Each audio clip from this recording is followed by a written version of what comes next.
Okay, if you're a nursing student, you already know there are some topics that are just guaranteed to be on your exams. And let me tell you, diabetic ketoacidosis, or DKA, is right at the top of that list. So in this explainer, we're going to build a complete study guide to help you absolutely master this, from the deep physiology all the way to the critical hands-on nursing care. Let's dive in. So here's how we're going to break this down. We're going to build your knowledge layer by layer. First, we'll start with the basics. What even is DKA? Then we'll get into the why, the pathophysiology, and how you're going to spot it in a real patient. After that, we'll hit the hard data with labs, and then focus on your role with nursing management. And finally, we're going to sharpen those test-taking skills with some key comparisons and a case study. All right, so let's start at the very beginning. Before we can even think about treating it, we have to know what it is. Section 1. What is diabetic ketoacidosis really? At its heart, DKA is a full-blown, life-threatening metabolic emergency. This is not just a little high blood sugar, it's a perfect storm that's set off by severe lack of insulin. And that insulin deficiency kicks off the 4 pillars of DKA you see right here. You get the crazy high blood sugar, or hyperglycemia, which forces the body to make ketones, which leads to acidosis, and all of this creates profound, severe dehydration. You know what? This slide right here boils the entire crisis down into one simple, powerful chain of events. If you only remember one thing, remember this. No insulin means the cells can't use sugar for fuel, so the body panics and starts burning fat. The byproduct, the exhaust from burning all that fat, is ketones. And ketones are acid. That right there, that sequence, is DKA. And this slide just illustrates that perfectly. Look on the left, that's normal. Insulin is the key. It unlocks the cell door and lets the glucose in for energy. Simple. But now look at the right side, in DKA. There is no key. The glucose is locked out, just piling up and up in the blood, while the cell is inside, literally starving to death. In pure desperation, the body starts burning its own fat, and boom, that's what triggers the entire acid crisis. Okay, so we know what DKA is. Now let's dig into the how and the why in section 2. We're going to trace the path of how this develops and paint the clinical picture, what you will actually see, hear, and even smell at the bedside when a patient is in this crisis. So what kicks this whole thing off? Pay attention here, because this is a huge test topic. The #1 cause, by a long shot, is just missed insulin doses. But running a very close second is infection. And that makes sense, right? An infection like a UTI or pneumonia puts a massive amount of stress on the body, which makes it need way more insulin. And when that demand isn't met, DKA is often the result. In fact, if you look at all these triggers, surgery, trauma, a heart attack, they're all just different forms of major stress that completely overwhelm the body's insulin supply.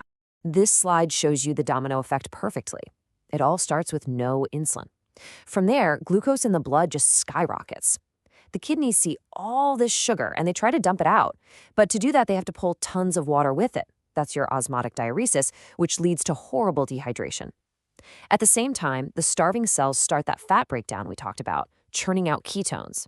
Those ketones make the blood super acidic, and the body's only real way to fight back is to try and blow off that acid as CO2.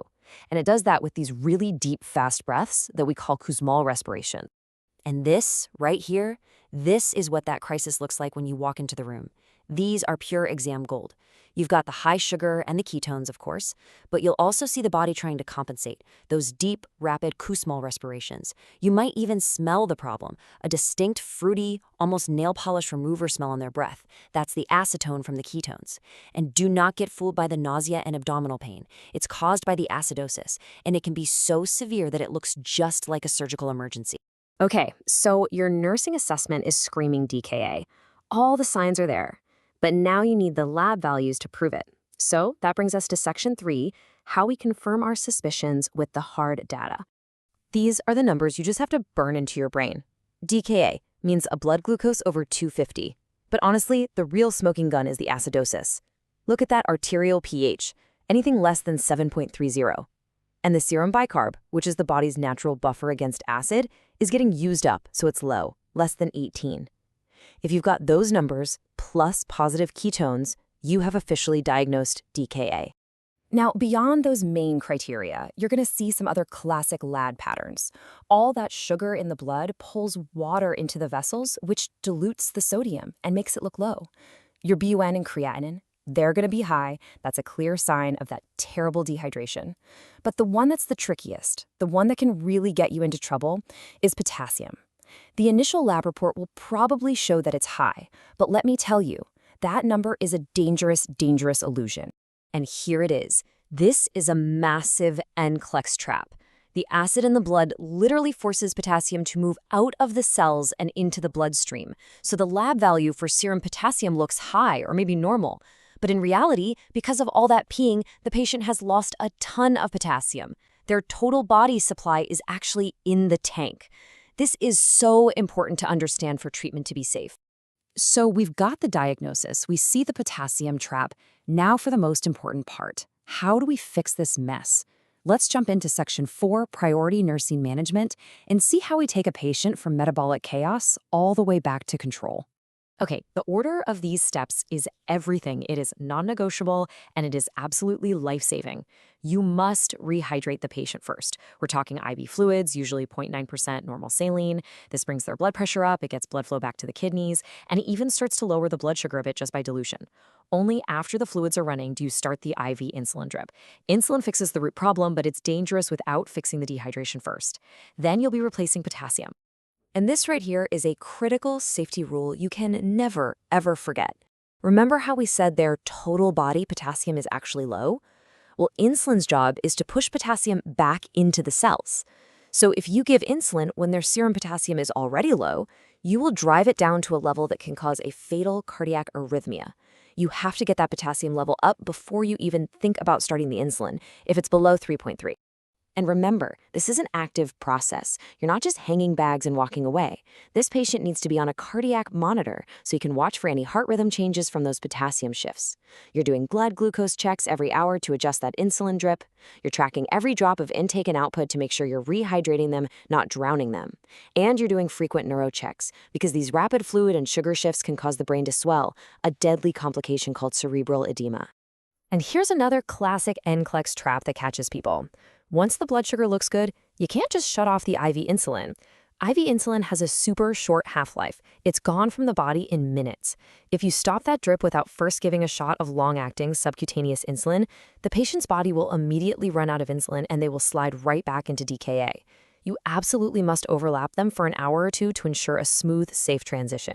So we've covered how to treat DKA, but what are the landmines we need to watch out for?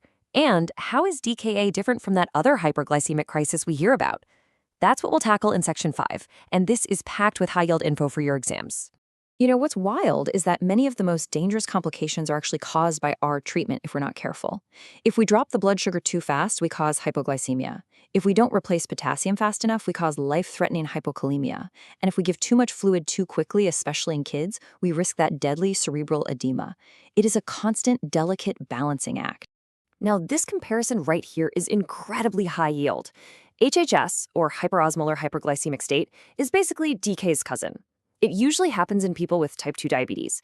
They still make a tiny little bit of insulin, not enough to control their sugar, but just enough to stop that big fat breakdown process. So as you see here, they get these insane glucose levels, way over 600. But because there's no major fat breakdown, there are no ketones, and therefore no acidosis. That is the number one difference you have to know. And here's a super simple way to lock it in. Just think, DKA is all about the ketones and the acidosis. DKA. HHS is just ridiculously high sugar, but with no acid. If you can keep that straight, you'll get these questions right every single time. Okay, let's bring it all home. In this last section, we're going to solidify everything with the most important NCLEX pearls, and then we're going to put you in the hot seat with a clinical case study so you can apply everything you've just learned. This is your rapid fire review. Let's lock these in. Number 1, fluids first, insulin second. Say it with me, fluids first. 2, Kussmaul breathing is the body's sign for metabolic acidosis. 3, that fruity breath means ketones are on board. 4, potassium will always drop when you give insulin, so be ready. 5, don't get distracted by that abdominal pain. And 6, always, always overlap your IV and subcutaneous insulin. If you know these, you are ready. Okay, time to put it into practice. Picture this. This is your patient. They have type 1 diabetes. Their glucose is 480, pH is 7.18, potassium is 5.6, they're lethargic, and you notice those classic deep, rapid breaths. You know exactly what this is. So, the big question is, what are you going to do first? So what's your priority? Is it A, start the insulin, B, give bicarb to fix the acid, C, begin the normal saline, or D, put them on a fluid restriction? The glucose is sky high. The pH is scary low. It's so tempting to reach for that insulin. But you know better. Based on everything we've covered, the absolute undeniable first priority is C, begin the infusion of 0.9% normal saline. You have to fix the profound dehydration and stabilize their circulation before you do anything else. Fluids first isn't just a catchy phrase, it's the intervention that saves their life. And if you understand that, you have officially mastered the core of DKA management.